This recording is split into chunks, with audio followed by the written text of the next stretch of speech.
Ma grand-mère disait toujours que pendant la guerre, on faisait lécher les blessures des soldats par les chiens pour les soigner. Mais franchement, quand je vois Jinx lécher le trottoir ou pire son trou de balle, je me dis qu'il y a clairement un doute. Et finalement, est-ce que nous les humains, on est vraiment mieux qu'eux? Parce qu'on fait tous des trucs franchement limites. On attrape tous la barre de métro dégueu, on pousse la porte des toilettes du resto, la même que la personne avant nous a touché sans même se laver les mains. Et après, tranquillement, on mange un sandwich au camembert avec ses mêmes mains. Fromage qui lui-même est composé de moisis et de champignons. Bref, aujourd'hui, on va tester ça scientifiquement. Qui est le plus crado entre le chien et l'humain? Pour faire ça proprement, je ne suis pas tout seul. Jinx, Gaël, Népal, Sylvain et Ofra m'accompagnent pour cette expérience un peu loufoque. Je récupère la bave, la salive de chacun que je dépose dans des boîtes de pétri.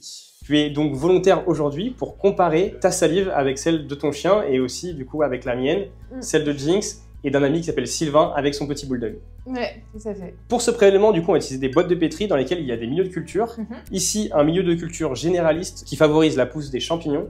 Et ici, un milieu de culture favorable à certaines bactéries comme l'Escherichia coli présentes dans les excréments. Et du coup, pour faire le test, vu que ça dépend de ce qu'on a dans la bouche, j'étais plutôt partant d'aller me brosser les dents vu que ce midi, j'ai mangé à la boulangerie. Je t'en prie. Moi, j'ai pas de brosse à dents là. Imaginez, je suis pire alors que là, je vais aller me brosser les dents vite fait. Il y a plusieurs options, Gaël, pour faire le test. Cracher. Directement, on peut filmer? Ouais. Ok, super. Le petit râteau. Je te laisse prendre ton petit râteau et t'aller. Ouais. C'est bien. J'ai regroupé du coup, de manière très hermétique, les différentes boîtes que je vais incuber. Boîtes de pétri qui resteront pendant une semaine dans 7 incubateurs. Boîte de pétri et incubateur ensemble, c'est pension complète avec bonne bouffe et température idéale pour que les micro-organismes prolifèrent. Et je peux te dire qu'ils vont passer du bon temps. Ça y est, 7 jours se sont écoulés, on est arrivé à échéance, je suis trop excité, on va voir le résultat de nos différents chiens. Donc Jinx pour moi, Ofra pour Sylvain qui est biologiste et qui va nous aider à analyser ces résultats, et Gaël et Népal qui ne sont pas là aujourd'hui mais qu'on a vu juste avant dans la vidéo. On est vraiment des kikoulol comme ça.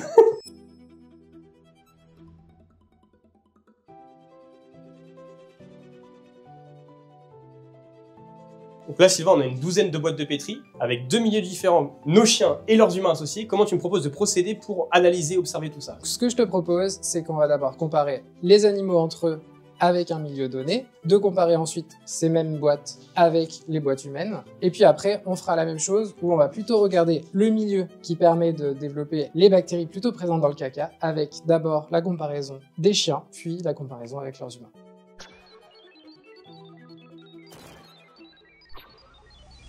On commence par Ofra, le petit bulldog. Voilà. Oh le bordel. Mais Ofra, elle nous a fait du sale là. Ouais. Ofra, laisse tomber, c'est du mycélium carrément. En gros, il y a des petits poils partout dans le truc d'Ofra, j'ai envie de le refermer tellement c'est crado, on a bien fait mettre des gants. Ouais, celui-ci il pousse bien en 3D. On passe à Jinx, le petit bébé malinois berger blanc suisse. Pas de 3D pour Jinx, c'est plutôt clean en vrai. Hein. Ah, ça pue. Ah la vache, vous avez pas l'odeur à la maison mais c'est terrible, je referme aussi. Oh, franchement. Maintenant on passe à Népal, le beau golden qui nous a fait un travail plutôt propre. Après il y a des petits trucs orangés bizarres donc je sais pas, ça se trouve c'est... Bon tu vas nous dire ton analyse mais le bulldog quand même là il nous a fait une dinguerie là. Carrément. Dans ces boîtes, c'est plutôt un milieu généraliste. Donc finalement, c'est du milieu de culture, c'est un mélange de sucre et d'amidon de pommes de terre. Donc c'est un milieu qui permet à plusieurs micro-organismes non spécifiques de se développer. Et donc là, on voit que chez les 3 chiens, il n'y a pas forcément les mêmes populations. On voit ici, en fait, chez mon chien, c'est principalement des champignons qui vont prendre le dessus. Est-ce que t'as le seum que ton chien soit le plus crade? Pas forcément le plus crade. Ah, le plus crade. Mettez en commentaire qui est le plus crade après avoir vu les images, franchement. Le prélèvement, c'était elle rentrait encore du jardin où elle avait joué, mangé du bois. Donc ça, c'est des chiens de ville versus des chiens de campagne, tu veux dire? Ouais, c'est ça. Je pense que c'est surtout des champignons qui peuvent être présents sur le bois. Et c'est vrai qu'elles n'avaient pas du tout de bois, elles étaient dans un cabinet végétaux, les deux là. Ouais, et du coup, en fait, on voit sur ces chiens-là, finalement, tu vois, les colonies, elles sont toutes petites. Elles sont translucides. Ben ça, en fait, c'est caractéristique plutôt d'un développement bactérien. Donc plutôt champignon, volumineux, du mycélium, le corps du champignon. Et là, c'est vraiment tout rasant, tout translucide, avec une très mauvaise odeur. Ça, c'est typique des bactéries. On est d'accord que ça pue, ça j'avoue. Mais c'est commun aux 3. Hein. Et entre Jinx et Népal, est-ce que du coup, tu penses que c'est la même bactérie? Alors là, déjà, quand on compare les deux, on voit que finalement, chez Népal, il y a 3 petites colonies en fait, de champignons. Des colonies là un peu plus blanches et un peu plus en 3D. Sur Jinx, il y a une certaine homogénéité, c'est la même couleur, ça va être les mêmes formes, les mêmes tailles. Et Ofra, tout l'espace est pris, on dirait, par le mycélium, là, par le corps du champignon. C'est ça. Et en dessous, il y a d'autres colonies pollines parce qu'il y a un aspect rosâtre qu'on n'a pas chez les deux autres chiens. Ouais, en fait, là, avec celle-ci, on voit surtout ce champignon là qui a poussé en 3D, qui est blanc et noir avec ses petites boules noires. Ça, celui-ci, ça va être ce qu'on appelle Rhizopus. C'est son petit nom, Rhizopus. Rhizopus, ça se mange Non, ça se mange pas. Si supposons je lèche, il se passe quoi? Peut-être un bon vomissement. En dessous, là, on en voit un autre de champignon. Là. Le côté rosé, ouais. Je parierais que c'est une levure. C'est un champignon. Tu peux faire du pain avec. Unicellulaire. Pas avec celle-là, je pense. Ah. Cool. On va comparer avec les maîtres? Ouais, allez, c'est parti.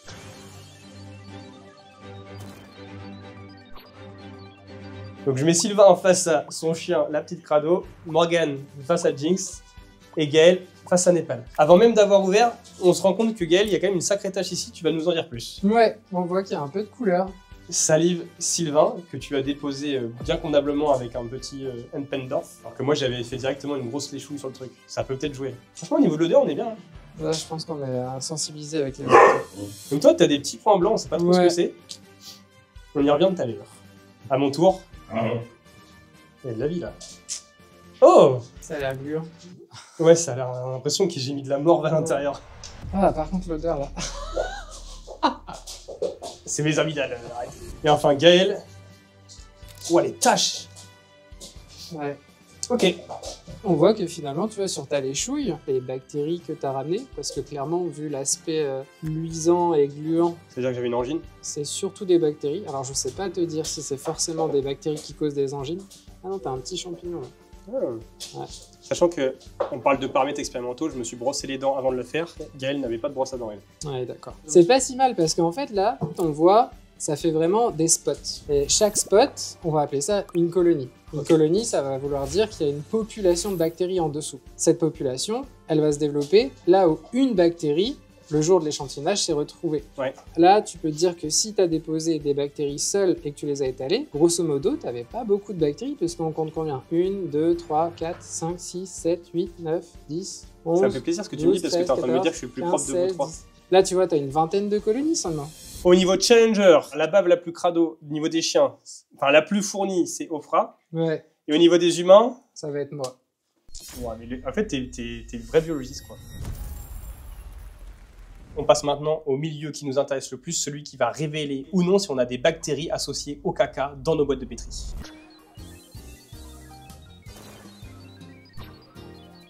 Donc comme tout à l'heure, on commence par les chiens. Donc là, j'ai Népal à ma gauche, Ofra au milieu et Jinx à ma droite. Déjà, au niveau des couleurs, là, c'est jaune, là, c'est transparent, là, c'est orange.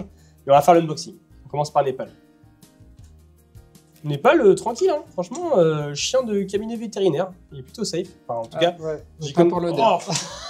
Donc ça, celui-là, il est viré au jaune, il n'était pas jaune de base, hein, je vous le dis. Ensuite, Ofra. Je sens qu'on va se régaler au niveau de l'odeur encore. Oh, il y a du blanc. Ouais. Franchement, ça caresse le nez aussi. Mais c'est moins violent. Peut-être qu'on s'est habitué. Faites de la physique-chimie, pas de la bio. Franchement. Maintenant, on passe à Jinx, qui est toute orangère au niveau de sa boîte de pétri. Elle n'a pas de caca, je suis sûr. Non. Ma chienne, elle est toute propre. On ne dirait pas. Hein.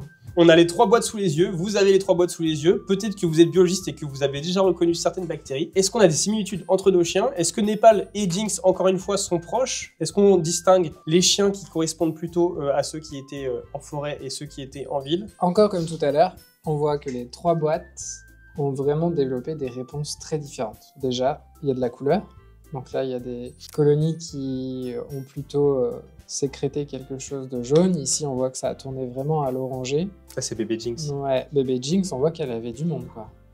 Elle est plus jeune, donc elle découvre le monde qui l'entoure. Ouais. Elle avait du monde, mais on voit que t'as pas de diversité, en fait. C'est la même chose partout, sauf, tu vois, il y a 2 petits spots seulement orange et un petit spot noir. Sinon, partout, c'est pareil. Donc ici, on voit qu'il y en a un peu moins que chez bébé Jinx. Par contre, on voit encore que chez Ofra, c'est surtout des champignons en fait. Alors que c'est un milieu qui favorise le développement des bactéries. C'est ça. Et donc ici, on voit que des champignons se sont quand même Cette développés. tache blanche, ça c'est un champi. Ouais, la grosse là. Et puis les vertes aussi là.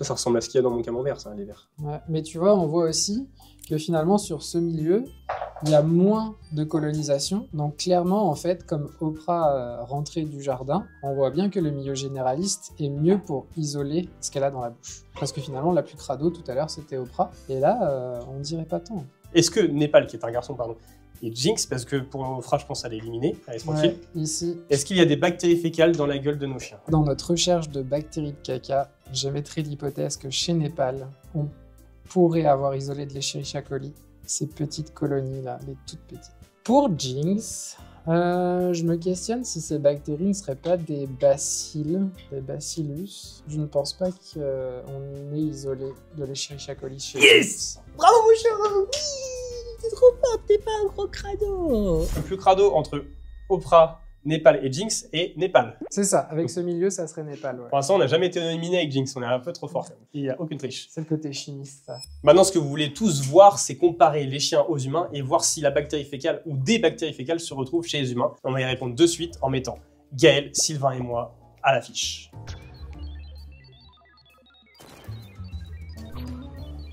On commence du coup avec Gaël, tranquillement. Gaël, franchement, respect, c'est nickel.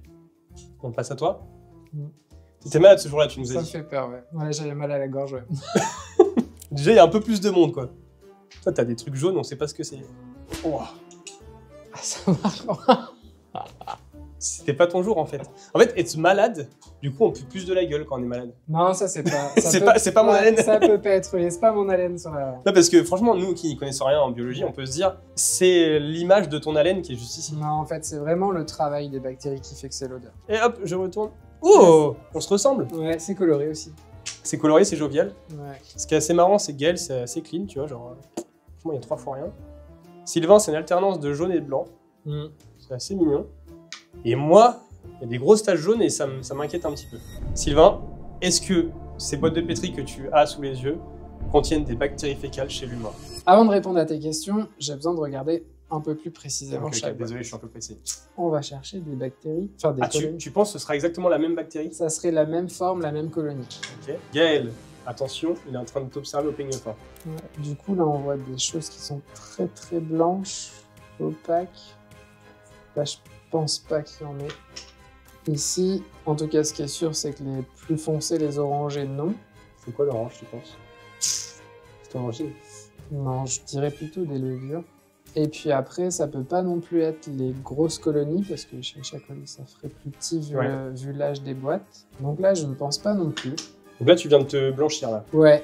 Et maintenant, on passe à moi, qui je suis beaucoup plus jaune que vous, là. C'est vrai que je ressemble un peu à Népal, ça m'inquiète, au niveau de la couleur. Ouais. Donc ça reste surtout des levures, je pense. Et quand on compare, je pense pas non plus qu'il y ait des Escherichia coli sur les tiennes. Non. Donc, est-ce que pour les humains, il n'y a pas de bactéries fécales? Ouais, je pense qu'on a réussi à échapper à ça. Yes. En même temps, c'est quand même plus probable qu'un chien ait des bactéries fécales qu'un humain. Parce que les chiens, ils ont des comportements plus à risque. Oui, c'est ça. Donc finalement, voir cette diversité, en tant que biologiste, ouais, je suis plutôt contente. T'es pas choqué? Non, je suis Alors pas que choquée. moi, quand je vois ça, comment je suis choc barre. Ouais. Mais ça, c'est hyper impressionnant parce que là, comme tu l'as dit tout à l'heure, on a mis les micro-organismes dans un 4 étoiles chauffé avec open bar. Donc c'est forcément évident que ça pousse énormément. En plus, celui-ci là-bas, c'est un champignon qui va pousser très vite en 3 jours, qui est très impressionnant en 3D. Il y a Escherichia coli qui... Bactéries fécales, justement, Exactement. on parle de caca parce que les bactéries fécales sont un des trucs qui est le plus dangereux pour notre microbiote. Oui, c'est ça. Ça peut être dangereux quand on le réingère. C'est le problème aussi, par exemple, dans les zones de baignade. Ça peut donner diarrhée et vomissement et nous rendre malades, puisque là, on l'ingère pas au bon endroit. Notre système immunitaire, pour nous protéger, a besoin d'être confronté à des Ouais, c'est attaques extérieures. C'est la base du système immunitaire. C'est ça. Plus on apporte des microbes à notre corps, et plus, en fait, son système immunitaire sera efficient, efficace. Au contraire, plus on est dans un environnement hygiénique, Ouais. et moins le système immunitaire est efficace. Donc au final, les plus crados dans les 2 duels, c'était 2 chiens. Le chien. Mais n'oubliez pas de nuancer votre propos vis-à-vis de la science. C'est pas parce qu'on voit un truc qui paraît dégueulasse que ça l'est. Et ce sera le mot de la fin pour cette vidéo. À très vite.